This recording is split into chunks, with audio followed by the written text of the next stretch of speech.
Assalamualaikum warahmatullahi wabarakatuh. Ketemu lagi dengan saya, Widya Kusumawardani. Nah, pada video kali ini kita akan membahas materi PPKN kelas 8 yang ada di dalam bab 5, yaitu materi mengenai Sumpah Pemuda dalam Bingkai Bhinneka Tunggal Ika. Nah, kita harus ingat dulu ya bahwa pada bab sebelumnya, yaitu bab 4, kita sudah membahas mengenai Budi Utomo sebagai simbol dari kebangkitan nasional. Nah, ini masih ada menyinggung mengenai Budi Utomo juga. Jadi, kalian jangan sampai melupakan pelajaran yang sudah kita bahas pada materi ataupun bab sebelumnya ya. Nah, seperti biasa, sebelum kita mulai, ada yang harus kalian sediakan, yaitu kalian harus menyediakan buku dan pena. Nah, langsung aja yuk, sebelum kita mulai, kalian harus berdoa menurut kepercayaan dan agama kalian masing-masing. Nah, ini dia peta konsep ataupun materi yang akan kita bahas pada bab 5 ini. Ya, apa aja yang akan kita bahas? Yang pertama, kita akan membahas mengenai arti dan makna Sumpah Pemuda. Yang kedua, kita akan membahas mengenai makna semangat Sumpah Pemuda. Dan yang terakhir, kita akan membahas mengenai nilai semangat Sumpah Pemuda. Nah, ini dia arti dan makna Sumpah Pemuda dalam perjuangan kemerdekaan Republik Indonesia. Sebelum kita lanjut, kita harus tahu dulu apa yang dimaksud dengan Sumpah Pemuda itu. Kita lihat yuk. Nah, ini dia. Sebenarnya, Sumpah Pemuda ini apa sih? Nah, pasti kalian sudah pernah mendengar ya. Dan kalian juga, sebagian dari kalian pasti sudah hafal apa isi dari Sumpah Pemuda ini. Nah, jadi, Sumpah Pemuda ini merupakan suatu peristiwa pengakuan dari pemuda-pemudi Indonesia, ya, pengakuan dari pemuda-pemudi Indonesia yang mengikrarkan, yaitu apa ikrarnya? Satu tanah air, satu bangsa, dan satu bahasa. Nah, Sumpah Pemuda ini dibacakan pada tanggal 28 Oktober tahun 1928, dibacakan pada saat rapat Kongres Pemuda yang kedua di Yogyakarta. Nah, satu tanah air, satu bangsa, dan satu bahasa ini sering juga disebut dengan satu nusa, satu bangsa, dan satu bahasa ya. Nah, tanah air ini sama dengan nusa. Jadi, kalau kalian ada ketemu kalimat ataupun soal satu nusa, satu bangsa, dan satu bahasa, itu juga isi dari Sumpah Pemuda, ya, seperti itu. Nah, lanjut yuk. Jadi, kita ingat kembali pada bab sebelumnya, kita sudah membahas mengenai Budi Utomo, ya. Nah, yang mana Budi Utomo ini merupakan salah satu organisasi yang membuat Indonesia itu berani untuk mengubah strategi dalam melawan para penjajah seperti itu ya. Nah, Budi Utomo itu diketuai oleh Dr. Sutomo ya. Nah, Dr. Sutomo ini dia merupakan dokter yang berasal dari ataupun lulusan dari Stovia ataupun itu adalah sekolah kedokteran pada zaman itu ya. Nah, jadi kebangkitan nasional itu ditandai munculnya dengan lahirnya organisasi Budi Utomo ini. Nah, jadi pada tahun 1908 bangsa Indonesia ini mulai bangkit ya. Nah, kebangkitan Indonesia ini ditandai dengan berdirinya organisasi Budi Utomo seperti itu ya. Nah, selanjutnya, berdirinya organisasi Budi Utomo ini juga mendorong munculnya organisasi lain, ya. Jadi, organisasi apa yang muncul setelah kelahiran Budi Utomo ini? Yaitu ada organisasi Trikoro Darmo atau singkatannya TK. Nah, organisasi ini didirikan oleh Satiman, Wiryo Sanjoyo, dan kawan-kawan. Nah, cikal bakal berdirinya ini dimulai dengan adanya Jong Java. Jadi sebelum Trikoro Darmo ini nama lainnya adalah Jong Java. Dan Trikoro Darmo ini didirikan di Jakarta pada tahun 1915. Oke, diingat ya. Nah, selanjutnya ada juga organisasi yang muncul yaitu Jong Sumateranen Bond. Ya, ini adalah perkumpulan dari pemuda-pemudi pelajar yang berasal dari Pulau Sumatera. Nah, didirikannya pada tahun 1917 di Jakarta. Ya, berarti pendirian dari Jong Sumatera ini adalah 2 tahun setelah didirikannya Trikoro Darmo ini. Nah, setelah berdirinya Jong Sumatera, berdiri juga ada namanya Jong Ambon, Jong Minahasa, dan Jong Celebes. Nah, Jong Ambon ini dia duluan berdirinya yaitu pada tahun 1918. Ini merupakan perkumpulan dari para pelajar-pelajar yang berasal dari Ambon. Selanjutnya, Jong Minahasa dan Jong Celebes ini berdiri pada tahun 1918 sampai dengan 1919. Nah, selain organisasi ini, organisasi Trikoro Darmo, Jong Sumatera, Jong Ambon, Jong Minahasa, dan Jong Celebes, ada juga organisasi lain, organisasi kepemudaan pelajar lain yang ikut berdiri, yaitu apa aja? Yaitu ada Sekar Rukun yang berdiri pada tahun 1919, ada Jong Betawi tahun 1927, dan ada Jong Batak tahun 1925. Nah, kalian bisa lihat ya, bahwa pada saat itu, pada awal-awal masa kebangkitan nasional, yaitu masih berkelompok ya. Contohnya ini ada Jong Sumatera, ada Jong Ambon, Minahasa, Celebes, ya kan, ada Jong Batak, seperti itu.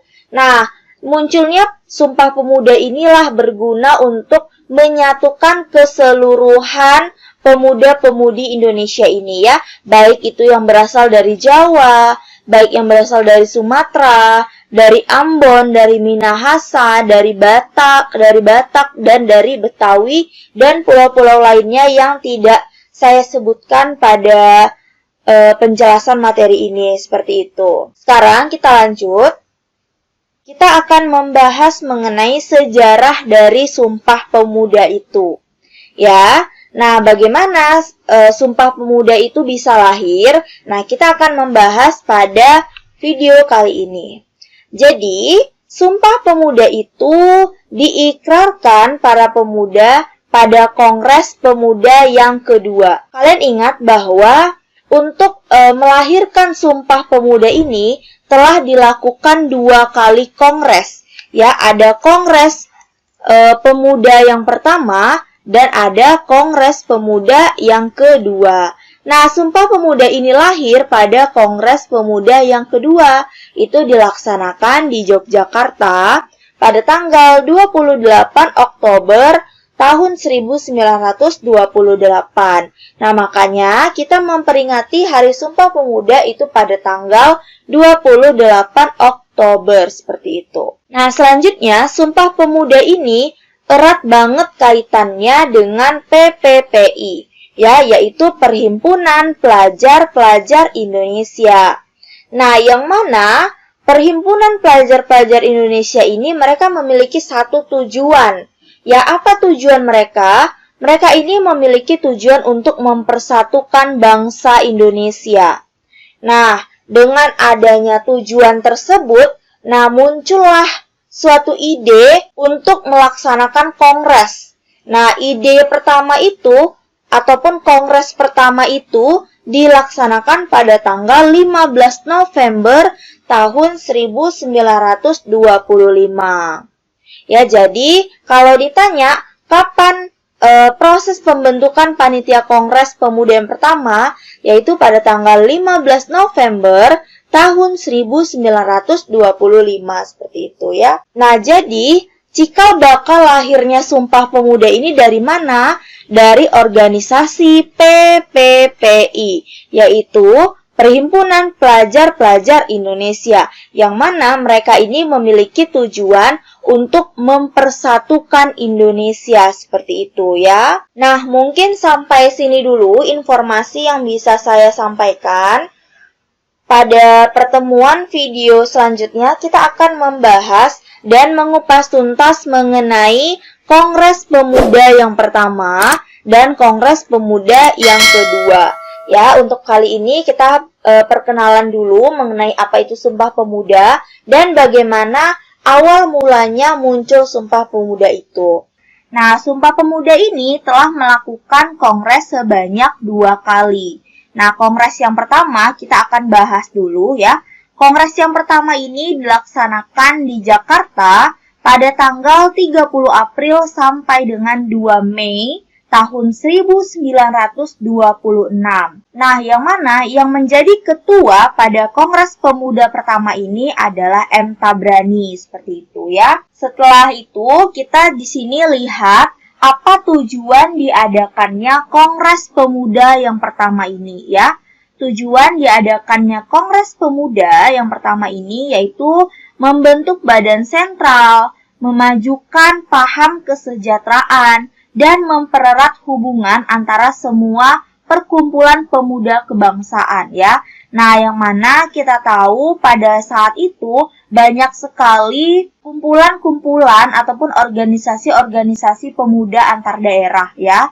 Sebagaimana yang udah kita bahas, ada yang namanya Jong Java, ada Jong Sumatera ya, dan lain-lain. Itu ada begitu banyak perkumpulan-perkumpulan organisasi pemuda daerah seperti itu. Jadi, pada Kongres Pemuda pertama ini mau dikenalkan dan mau dieratkan hubungannya antara pemuda-pemuda di antar pulau-pulau yang ada seperti itu. Nah, yang menjadi agenda pembicaraan pada Kongres yang pertama ini yaitu suatu usulan bahwa bahasa Melayu ini untuk dijadikan sebagai bahasa persatuan, yaitu bahasa Indonesia seperti itu. Jadi pada saat itu ada yang mengusulkan bagaimana kalau kita menggunakan bahasa Melayu sebagai bahasa persatuan kita, yaitu bahasa Indonesia. Nah, seperti itu ya. Itu yang menjadi pembicaraan terberatnya pada Kongres Pemuda yang pertama. Nah, adapun kita lihat di sini siapa aja yang menjadi pembicara pada Kongres Pemuda yang pertama, yaitu ada Sumarto, Bahder Johan, Nona Adam, Jaksodipura, Paul Pinontoan, dan Muhammad Yamin.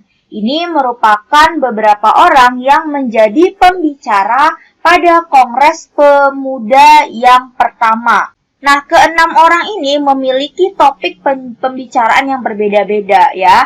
Adapun Sumarto ini dia berbicara mengenai gagasan persatuan Indonesia.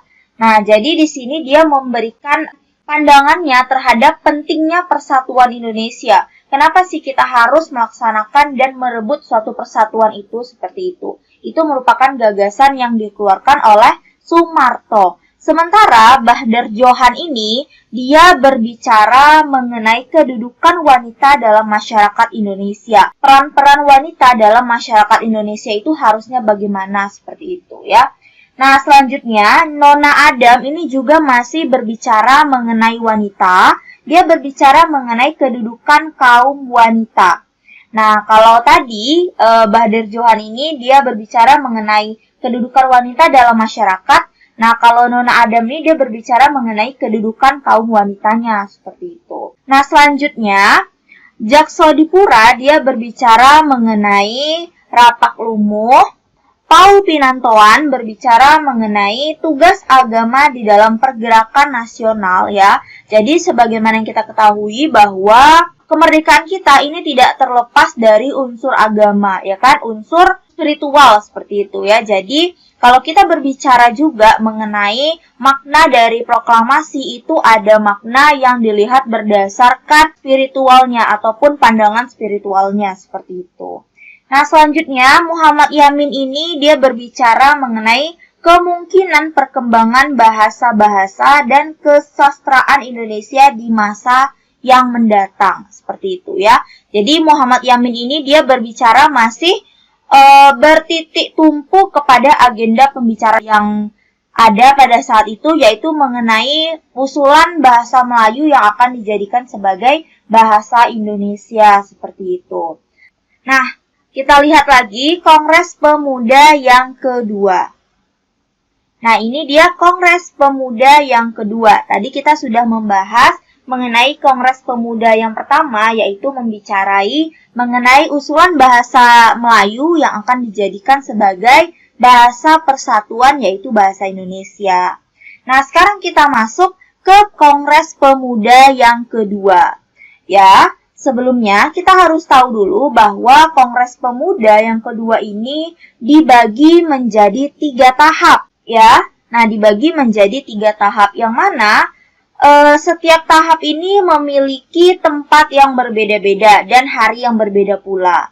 Jadi kita lihat di sini, Kongres Pemuda 2 ini berlangsung pada tanggal 27 sampai dengan 28 Oktober tahun 1928. Nah, pada kongres ini, PPPI atau Perhimpunan Pelajar-Pelajar Indonesia, mereka membuat sebuah ikrar yang dikenal dengan nama Sumpah Pemuda. Ya, pada video sebelumnya kita juga sudah bahas bahwa cikal bakal terbentuknya Sumpah Pemuda ini dengan adanya ataupun ide dari PPPI ini ya, ataupun Perhimpunan Pelajar-Pelajar Indonesia. Nah, sekarang kita lihat Kongres Pemuda ini dia tadi kan dibagi menjadi 3 tahap. Ya, 3 tahap rapat seperti itu. Jadi tahap yang pertama ataupun kongres yang pertama ini dilaksanakan di Gedung Katolik Jongenligenbond, yaitu ataupun KJB pada tanggal 27 Oktober tahun 1928.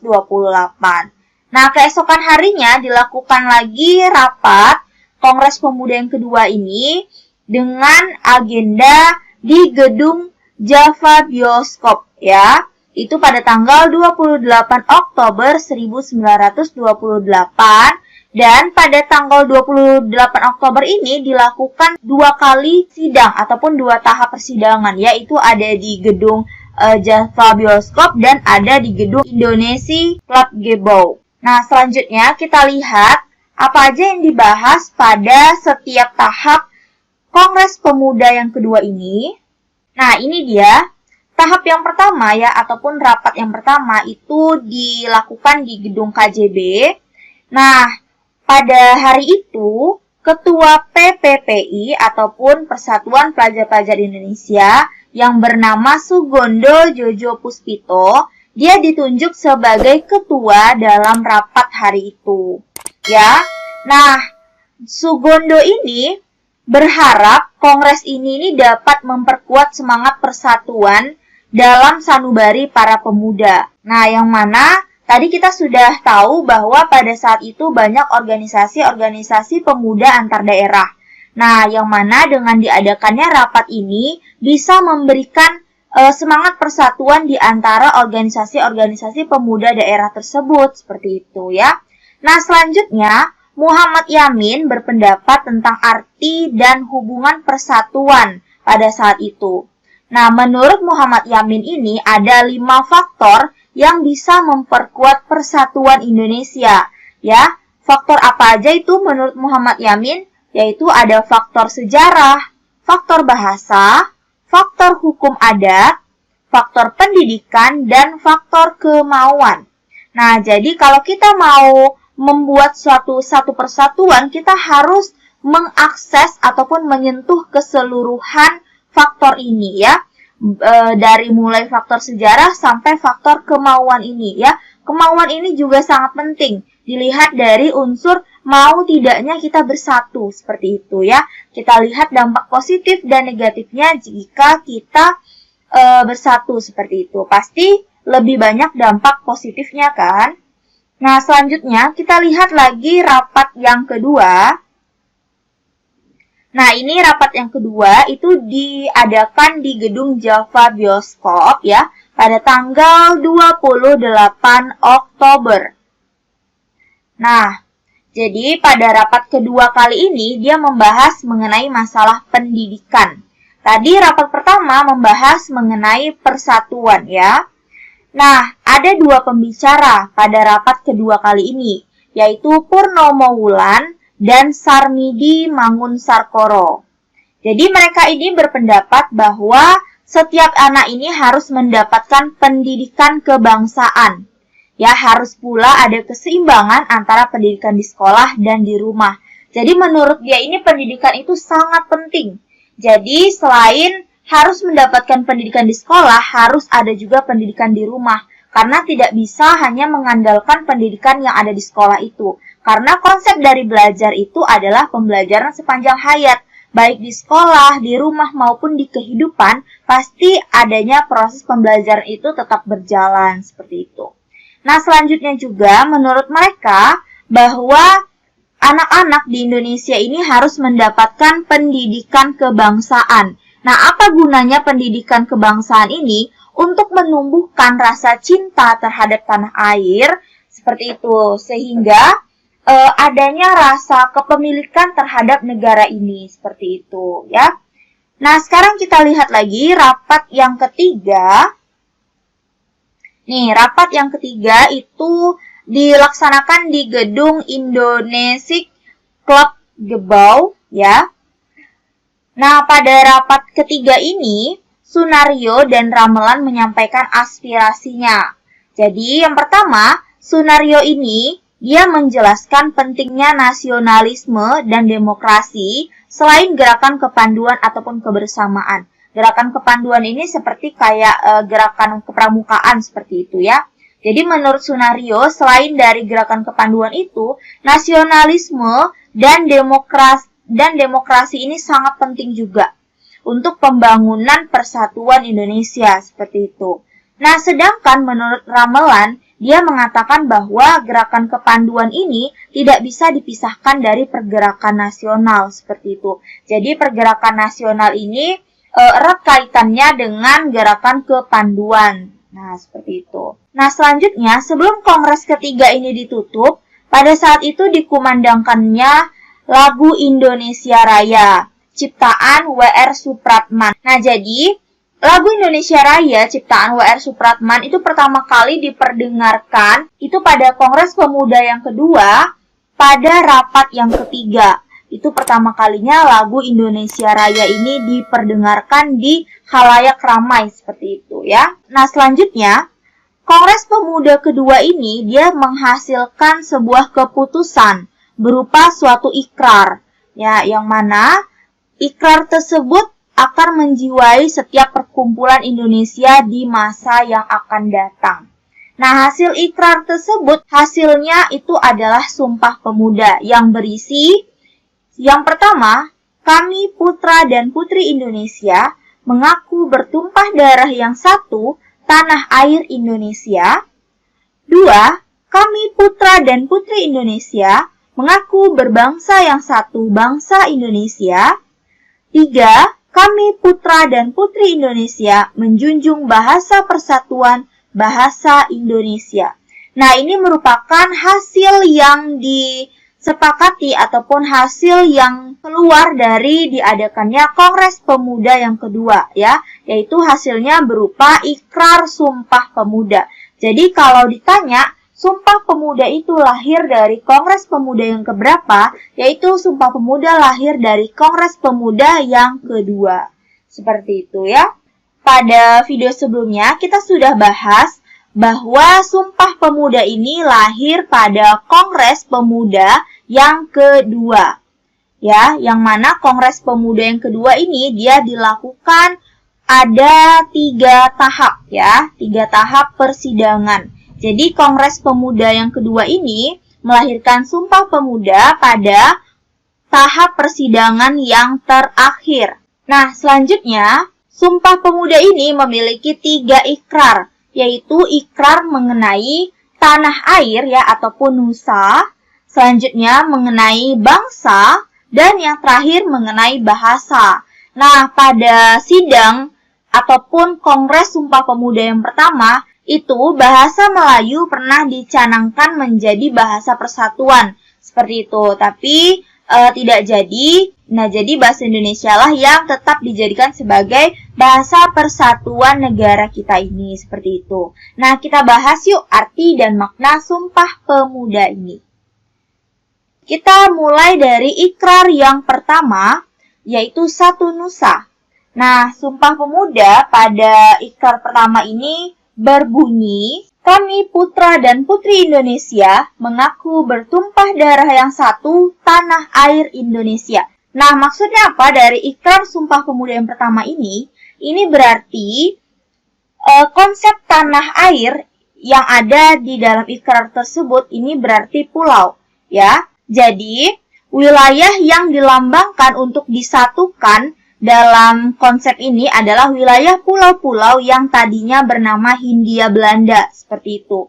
Jadi pada saat itu pemuda-pemuda yang ada, mereka berikrar dan bertekad untuk menyatukan pulau-pulau yang ada yang dulunya bernama Hindia Belanda menjadi satu. Nah, kira-kira ikrar tersebut sekarang sudah terwujud belum? Sudah ya. Kenapa terwujud? Karena berdirinya NKRI, ya, Negara Kesatuan Republik Indonesia. Ini merupakan gabungan dari seluruh pulau-pulau yang ada dari Sabang sampai Merauke. Seperti itu. Nah, selanjutnya kita bahas lagi ikrar yang kedua, yaitu mengenai bangsa. Nah, ikrar ini berbunyi, kami putra dan putri Indonesia mengaku berbangsa yang satu, bangsa Indonesia. Nah, apa maksud dari Sumpah Pemuda ikrar yang kedua ini? Maksudnya, Sumpah Pemuda telah memproklamirkan nama baru, yaitu bangsa Indonesia.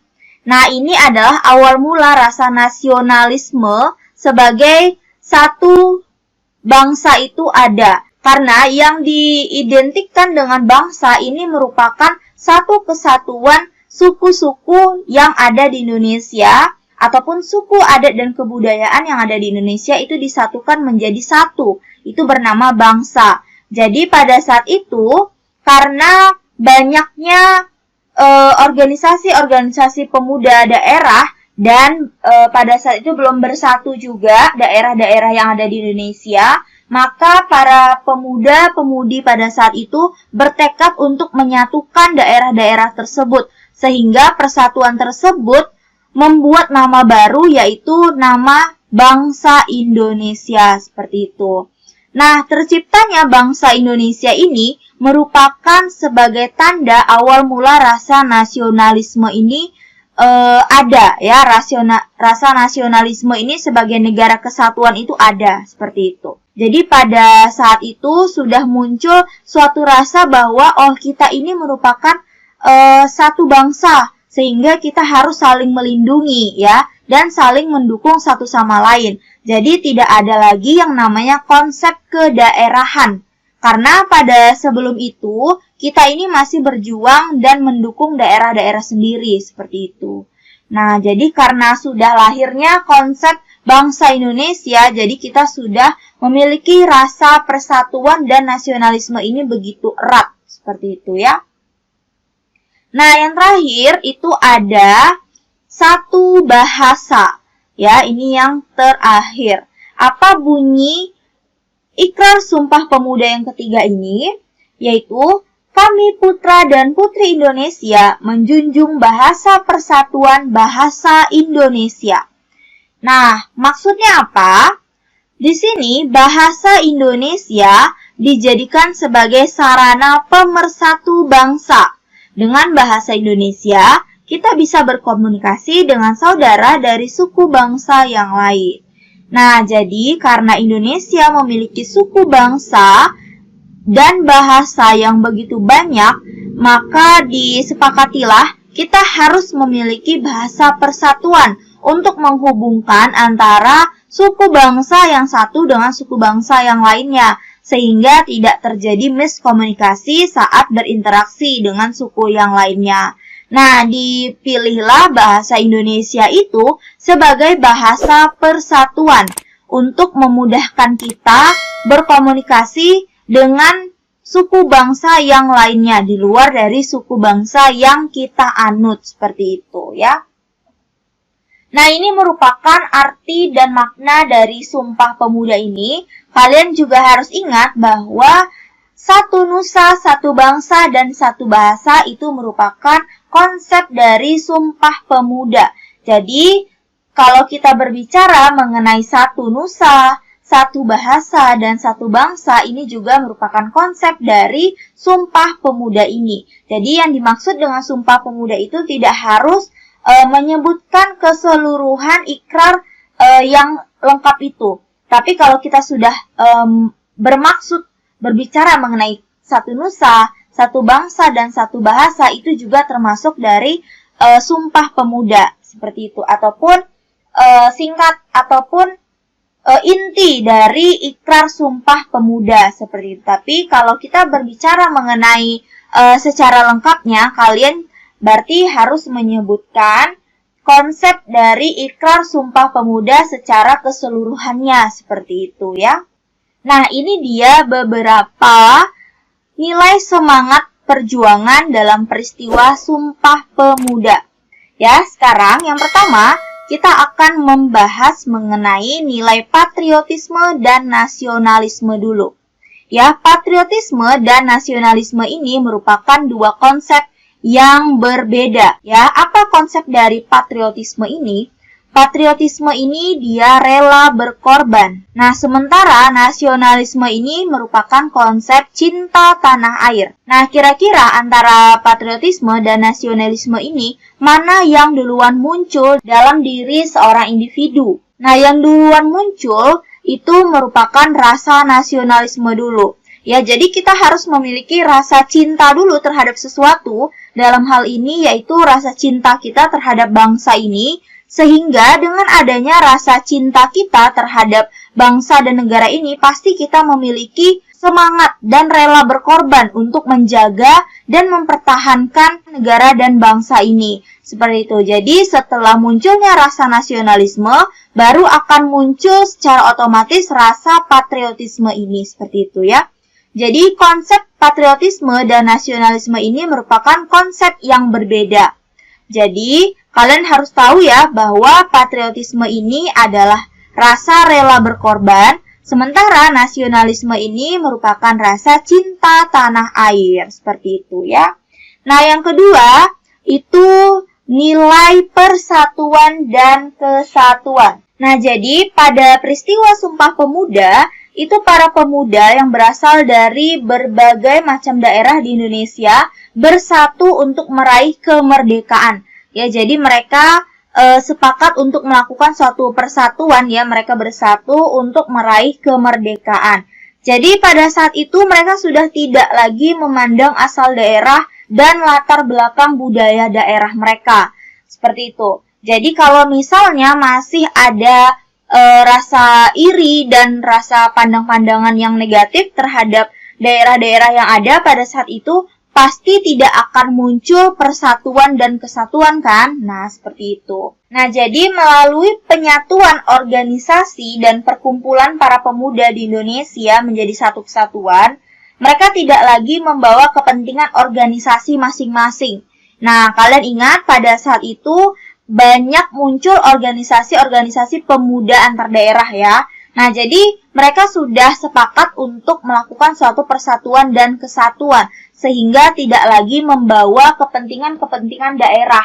Jadi mereka di sini sudah menyusun kepentingan-kepentingan negara ataupun kepentingan nasional yang mau diperjuangkan bersama seperti itu ya. Nah, sekarang kita lihat nilai yang ketiga, yaitu nilai toleransi dan saling menghargai. Nah, pada saat Kongres Pemuda dilaksanakan, para pemuda ini dapat menerima segala bentuk perbedaan dan toleransi yang ditunjukkan dari para pelajar yang berasal dari berbagai daerah yang ada di Indonesia. Nah, sikap toleransi ini yang ditunjukkan dalam pelaksanaan Kongres dengan menerima segala perbedaan. Ya, baik itu perbedaan bahasa, perbedaan adat, budaya, dan tradisi, mereka tidak melihat itu sama sekali. Nah, jadi mereka menghargai perbedaan itu dengan menghormati segala keputusan yang telah disepakati. Seperti itu. Jadi mereka bertoleransi dan menghargai perbedaan-perbedaan yang ada. Seperti itu ya. Nah, jadi dengan adanya rasa toleransi dan saling menghargai tersebut, lahirlah semangat nasionalisme dalam sebuah ikrar Persatuan Sumpah Pemuda pada saat itu. Nah, selanjutnya kita lihat lagi nilai yang keempat, yaitu adalah nilai keberanian. Nah, nilai keberanian ini merupakan sikap perilaku yang menunjukkan rasa percaya diri yang begitu besar.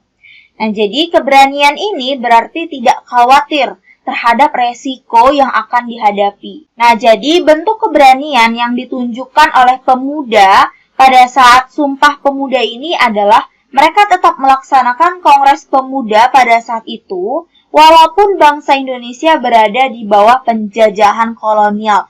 Jadi mereka pada saat itu tidak ada, ataupun sudah pudar rasa takutnya terhadap tekanan yang dilakukan pada masa penjajahan kolonial Belanda pada saat itu ya. Mereka sudah melupakan segala bentuk rasa takut tersebut, sehingga mereka berani untuk melangkah dan mengambil sikap persatuan pada saat itu. Nah, kalian bayangkan begitu sulitnya membentuk satu persatuan pada zaman penjajahan, yang mana para penjajah berusaha keras untuk memecah belah bangsa Indonesia seperti itu. Tapi kita tidak termakan sehingga kita tetap bisa untuk melaksanakan persatuan tersebut dengan sifat dan sikap keberanian ini.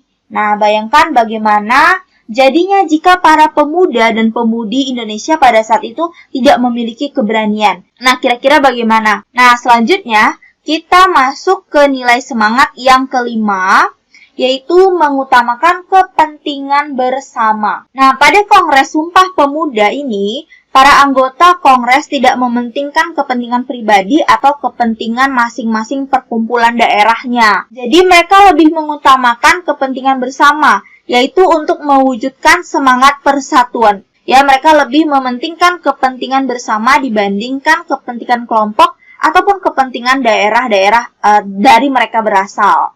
Jadi semangat ini terbukti mampu meningkatkan rasa persatuan antar pemuda pada saat itu, seperti itu ya. Nah, selanjutnya kita masuk nilai yang keenam, yaitu persatuan dan kekeluargaan. Nah, kekeluargaan ini merupakan suatu bentuk sikap dan perilaku yang mengutamakan kebersamaan dalam bergaul tanpa membeda-bedakan latar belakang seseorang. Jadi pada peristiwa Sumpah Pemuda ini membuktikan para pemuda saat itu berkumpul bisa bersatu tanpa melihat perbedaan yang ada. Jadi di sini mereka sudah bersatu dan membentuk suatu sikap kekeluargaan. Jadi karena sudah kekeluargaan, tidak ada lagi saling pandang antara daerah-daerah ataupun saling pandang suku dari mana mereka berasal, apa latar belakangnya, seperti itu. Jadi semangat persaudaraan tersebut menimbulkan rasa persaudaraan yang kuat antara sesama pemuda sehingga terciptanyalah ikrar Sumpah Pemuda pada saat itu. Nah, selanjutnya kita masuk lagi nilai semangat yang ketujuh, yaitu semangat gotong royong dan kerjasama. Nah, jadi semangat gotong royong atau kerjasama dapat kita lihat pada peristiwa Sumpah Pemuda, yaitu para pemuda ini saling bahu-membahu dan bersama-sama mencurahkan pemikirannya untuk memerdekakan bangsa Indonesia melalui semangat persaudaraan. Jadi pada saat itu mereka bergotong royong dan bekerja sama untuk melakukan suatu musyawarah ya. Mereka berpikir bagaimana caranya untuk Indonesia ini agar cepat bersatu, sehingga cepat bisa memproklamasikan kemerdekaan kita pada saat itu. Nah, selanjutnya kita masuk nilai semangat yang terakhir ya, ini yang ke-8, yaitu nilai semangat pantang menyerah. Nah, coba kalian bayangkan bagaimana jika para pemuda dan pemudi pada saat itu memiliki nilai ataupun memiliki sikap cepat menyerah. Nah, kira-kira bisa nggak Sumpah Pemuda ini terwujud pada tanggal 28 Oktober tersebut? Nah, kira-kira susah ya, karena pada saat itu para pemuda dan pemudi Indonesia mereka memiliki semangat pantang menyerah ini sehingga mereka bisa membuat suatu ikrar sumpah pemuda yang begitu besar manfaatnya yang dirasakan Indonesia dengan adanya dan lahirnya ikrar sumpah pemuda ini. Nah, inilah beberapa nilai semangat perjuangan yang ada pada diri para pemuda dan pemudi yang berusaha untuk mengikrarkan sumpah pemuda pada zaman dulu ya. Nah, mungkin segini dulu informasi yang bisa saya sampaikan pada video kali ini. Lebih dan kurangnya saya mohon maaf. Terakhir, sebelum saya tutup, saya minta dukungannya untuk channel ini dengan cara like, komen, subscribe, dan di-share ke seluruh sosial media yang kalian punya, supaya kita bisa belajar bersama. Akhir kata, saya ucapkan wabillahi taufiq wal hidayah. Wassalamualaikum warahmatullahi wabarakatuh.